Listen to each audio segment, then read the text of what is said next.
নমস্কার বন্ধুরা, সন্তু মানসী রান্নাঘরের সবাইকে স্বাগত। তোমাদেরকে আমি চুনো মাছের পাতুরি বানিয়ে দেখাবো। এই যে আমি এখানে নদীর চুনো নিয়ে নিয়েছি সব রকমের।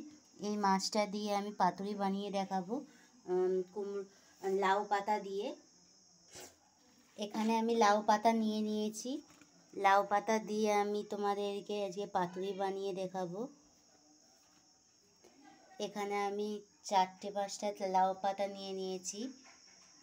চুনো মাছ দিয়ে আজকে তোমাদেরকে পাতুরি বানিয়ে দেখাবো বন্ধুরা। আর উপকরণ কী কী লাগছে আমি বলে দিচ্ছি। এটা বাড়িতে থাকা শর্টকাটে এটা বানানো।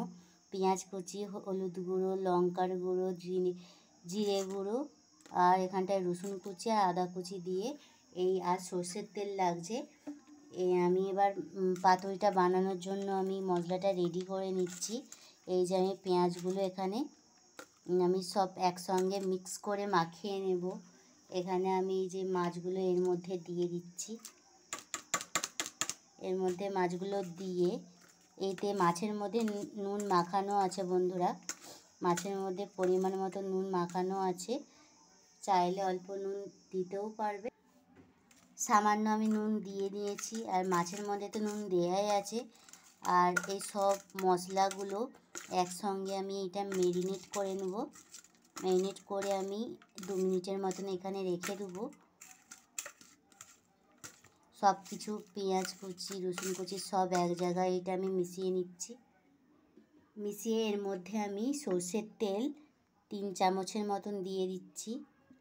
সর্ষের তেলটা দিয়ে আমি ভালো করে আবার মাখাতে থাকবো। এটা সর্ষের তেল দিয়ে মাখাতে হবে বন্ধুরা। আর অল্প এখানে একটু লেবুর রস, ছোটো ফালি 1 ফালি আমি দিয়ে দিচ্ছি লেবুর রস। সামান্য লেবুর রস অল্প একটু দিয়ে দিয়েছি, এটা নরম হওয়ার জন্য বন্ধুরা। আমি এটা মাখিয়ে নিয়েছি। আমি এখানে 2 মিনিটের জন্য ম্যারিনেট করে রেখে দিচ্ছি। আর এখানে আমি কড়ার মধ্যে জল গরম করিয়ে দিয়েছি। আমি এই লাউ পাতাগুলোকে অল্প একটু গরম জলে সেঁকে নিচ্ছি। অল্প দিয়েই 1 মিনিটের দিয়েই আবার তুলে নেব। হালকা নরম হয়ে আসলে আমি এটা তুলে নেব। হালকা নরম হওয়ার জন্য আমি এটা দিলাম গরম জলের মধ্যে, বেশি সেদ্ধ না। এই যে এখানে আমার লাউ পাতাটা নরম হয়ে গেছে। আমি এবার নামিয়ে নিচ্ছি, জল থেকে তুলে নিচ্ছি। তুলে নিয়ে জলটা ঝারিয়ে নিচ্ছি। আমার 2 মিনিট হয়ে গেছে, ম্যারিনেট করে রেখে দিয়েছিলাম। এই যে আমি লাউ পাতাটা এখানে সেঁকে নিয়েছিলাম, এখানে সেদ্ধ করে নিয়েছিলাম হালকা। আমি এর মধ্যে এবার পাতুরিটা দিয়ে দিচ্ছি চুনো মাছের। এর মধ্যে এবার হাতে করে পুরটা দিয়ে দিলাম এখানে। দিয়ে আমি ভালো করে মুড়ে নিচ্ছি। আমি এখানে আমি একটা কাঁচা লঙ্কা দিয়ে দিচ্ছি। কাঁচা লঙ্কা দিয়ে আমি এটা মুড়ে নেব। এখানে এই যে কাঁচা লঙ্কা দিয়ে দিলাম, দিয়ে এটাকে ভালো করে আমি মুড়ে নিচ্ছি এইভাবে চাপা দিয়ে, যেন না কোনো দিকেও বেরিয়ে না যায়। এইভাবে করে মুড়ে নিচ্ছি আমি। এইভাবে আমি মুড়ে নিচ্ছি ভালো করে। এইভাবে মুড়াটা হবে বন্ধুরা। আমি সবগুলো মুড়িয়ে দেখাচ্ছি তোমাদেরকে। বন্ধুরা আমি পাতাটাকে লাউ পাতাটার মধ্যে আমি সব পাতুরি মশলাগুলো ও চুনো মাছগুলো আমি দিয়ে দিয়েছি। ভালো করে আমি মুড়ে নিয়েছি, 4 পাট করে আমি মুড়ে নিয়েছি। মাঝে দিয়ে আমি 4 পাট করে সুন্দর করে মুড়ে নিয়েছি। আমি এটাকে এবার তেলে কড়াইয়ের মধ্যে ভাজবো। ভেজে তোমাদেরকে দেখাচ্ছি কেমন হয়েছে পাতুরিটা। বন্ধুরা কড়াতে আমি তেল দিয়ে দিয়েছি। এর মধ্যে আমি এবার পাতুরিগুলো দিয়ে দিচ্ছি।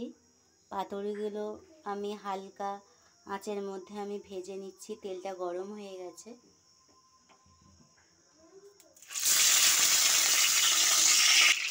বন্ধুরা কম আঁচের মধ্যে এটা ঢাকনা দিয়ে ভেজে নিতে হবে। ঢাকনা দিয়ে দিচ্ছি। ঢাকনা দিয়ে হালকা আঁচে আমি ভেজে নিয়ে অল্প একটু জোর দিয়ে আমি একটু লাল লাল করে এই পাতুরিটাকে ভেজে নিচ্ছি। এইভাবে ভেজে নিতে হবে অল্প আঁচেতে। লাস্টে আঁচটা বাড়িয়ে দিয়ে ভেজে নিতে হবে লাল লাল করে। আমি এটা নামিয়ে নিচ্ছি। এখানে আমি কড়াতে আরও 3টে দিয়ে দিয়েছি। অল্প আঁচের মধ্যে আমি চাপা দিয়ে দিচ্ছি ঢাকনা, মাছটা সেদ্ধ হওয়ার জন্য। ঢাকনাটা খুলেছি বন্ধুরা, খুব সুন্দর একটা গন্ধ এসেছে। এইভাবে উল্টে নিতে হবে। উল্টে আমি আবার ঢাকনা দিয়ে দিচ্ছি। দেখো পাতার একটাও খোল খুলে যাচ্ছে না। ভালো করে এটাকে পাতুরিটাকে পাট করে বুঝিয়ে দিতে হবে। এইভাবে মাছটা চেপে চেপে আমি ভেজে নিচ্ছি উল্টে পাল্টিয়ে। লো আঁচে না, এটা একটু মিডিয়াম আঁচে আছে।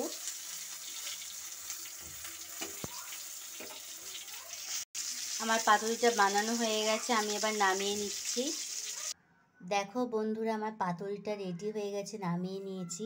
মাছটা সেদ্ধ হয়েছে নাকি আমি তোমাদেরকে দেখাচ্ছি। খুব সুন্দরভাবে এটা সেদ্ধ হয়ে গেছে, গরম একদম।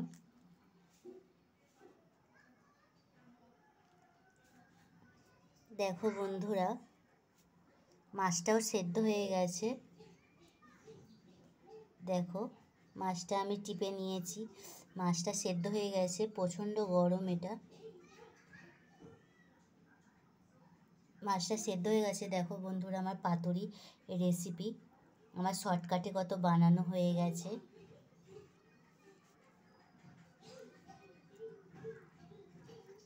এই রেসিপিটা যদি পছন্দ হয় লাইক কমেন্ট শেয়ার করতে বন্ধুরা ভুলবেন না। অবশ্যই সাবস্ক্রাইব করে দেবেন। আর এই রেসিপিটা বাড়িতে শর্টকাটে বানিয়ে খেয়ে দেখবেন। আমি এখানে এই ভিডিওটা শেষ করছি।